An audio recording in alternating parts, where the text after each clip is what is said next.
So the Dayz Standalone is here in early access alpha, so I thought I'd give it a go. I actually have already played one live at night time, which is my dude here, but Rocket's reset all the servers.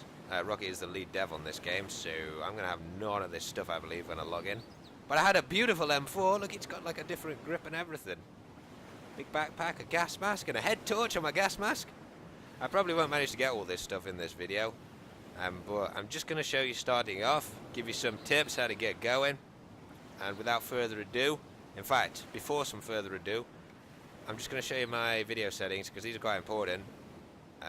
The game is kind of laggy. In fact, I would say it's somewhat more laggy, especially in cities, than it was previously. So objects and terrain, I'd put those on very low because they're very laggy, as is clouds. Shadows doesn't even make any difference, at least for me.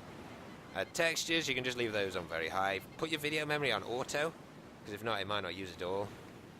Rendering, that's laggy for some reason. It wasn't in the previous in Arma 2.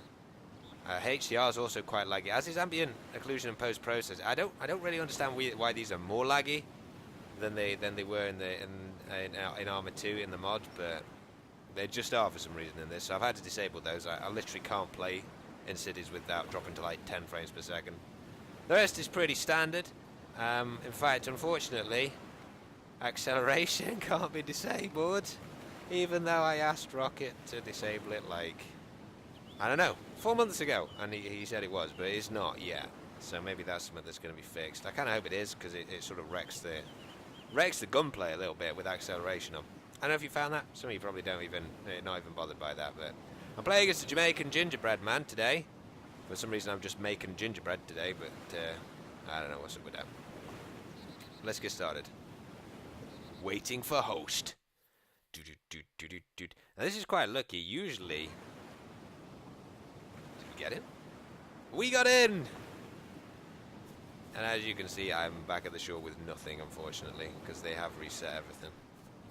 Now, of course, I know where I am, because I've played this game a long time now. And I don't know why we can't get in there. I wish we could. But we are sort of just in between. I believe this is Komarovo? No, this is probably Kamenka. We're down on the far west side of the map somewhere. So I don't actually know where I am. But I'm just going to show you what the inventory looks like. You press G for this. I think you can take this off. So manly. And it disappears. Not a good start. Fortunately, there are clothes everywhere.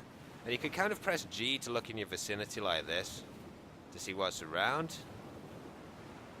But I was going to show you how to rip that up, but it just looks like it's disappeared through the floor.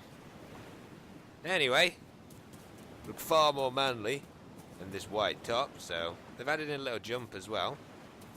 You should also, in your control options, let me just show you this in case you're new. Bind your run to turbo, it goes a little bit faster. If you wonder why some people run a bit faster than you, they've probably done that rather than have it on fast forward, so bind something to that. Now this house, I swear this house never has anything in, and this was the one Rocket demonstrated as, you know, actually having stuff in, with loads of cans of beans at some point during the development process. I'm just going to have a quick look here. I'm basically just going to play flat for 35-40 minutes. I don't expect to find anything here, and I'm not going to run across to Cherno. Can I put these on? Yay, some more pants. So they've got 6 slots, these pants have only got 4.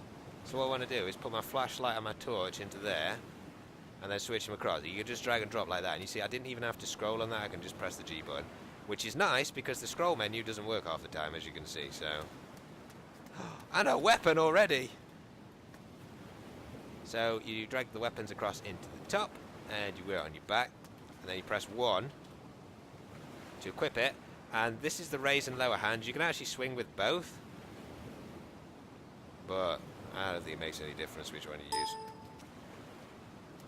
There's no upstairs in this one. I think there is a side door here though. I mean, I'm quite impressed with how the game is at the moment. There are some glaring flaws in it, unfortunately, as you'd expect from an alpha. And I appreciate this is an alpha. Some of these flaws shouldn't be in it still, even though it is an alpha. What is that? You know what I thought? You never know what a... Oh, it's a pen. Oh, you can write notes in this. That's cool. Also, if you can put your battery, if you wanted, into your flashlight like this, and then if I drag that into slot 2, anybody comes and kills me, it's gonna be a pain. You can turn it on, and you might think that's, hang on, you got to press the raise hand button, or it's like that and it's pointing on the side. You're just gonna have to trust me that this is actually on. There's like a little white bit there when it's on. For some reason it doesn't work in daylight. I don't know why. It's just one of those things. And I'm gonna get this can of baked beans as well. I wonder if I can actually open that. No, I can't. You need a sharp object to open it, basically. There's a little bit of a glitch where sometimes it seems to drop your primary weapon, or maybe I'm just not used to things. Like, I'm pressing 1 there and it takes like quite a while to get it out. So it can be a little bit confusing when you first start playing. Is this paper? I know it's an IV start kit. It seems there's more loot down here than previously. They patched the game yesterday to fix some exploits people were doing to like hacking gear or whatever. But it seems like there's a bit more loot. Because one of the problems I had the last couple of days playing in the dark because I was at work, not a good idea having the whole server running at night during the time that everybody is there. You can also drink from these as well. I'm just showing you that. Because my dude is super whiny. He's a bit of a girl.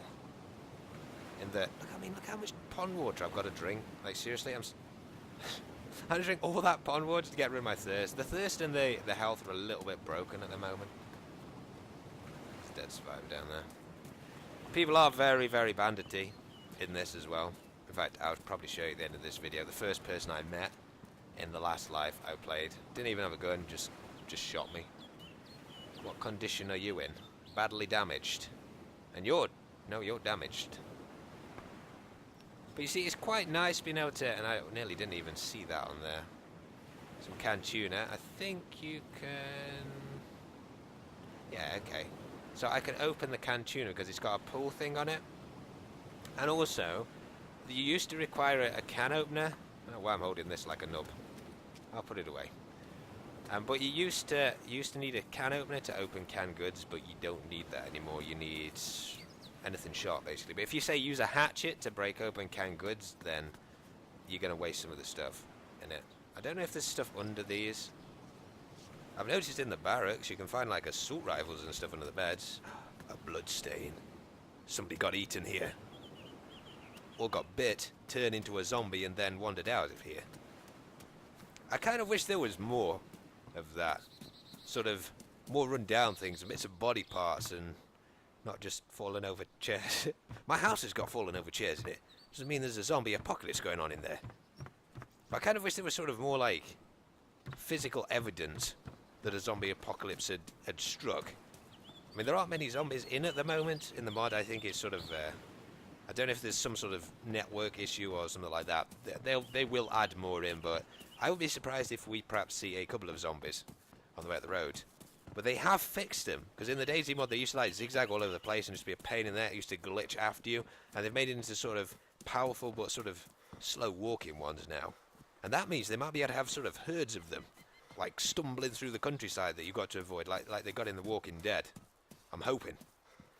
Now, if you watch my Dayz series, which I'd imagine quite a lot of you probably do, if you're new to Dayz, I would definitely recommend watching them. I've put the playlist in the description, but watch them from the start and like all the way through the episodes, because I run through Dayz like a story, like roleplay that I'm actually in a zombie apocalypse, and it's really cool how it's all structured out, and it shows you a lot of the cool things that you should in the future be able to do in this game here, Dayz Standalone.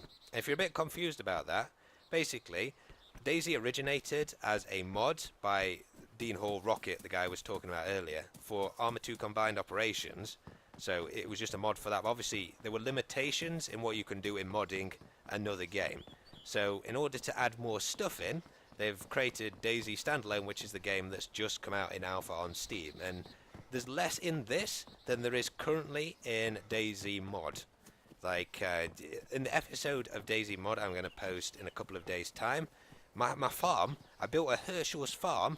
Like, I actually boarded up all the windows and stuff on a farm, put in a gate, got my cars and stuff like that, repaired them all in. And then, early one morning, a tank came and attacked my base and blew it out. So I've had to head